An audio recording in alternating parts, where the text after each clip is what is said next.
If your speedometer is mile per hour like this, for changing that you have to go to the menu of the display,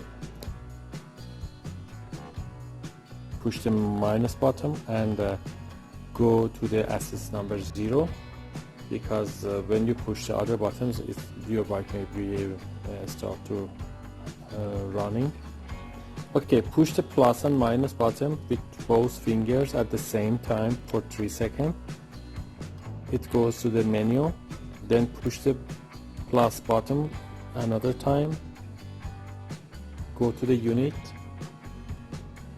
then push the side top button. In the unit you change U1 to U2 by pushing the plus button. Then it's changed to kilometer per hour. Then keep the top button for 3 seconds and save it and come out.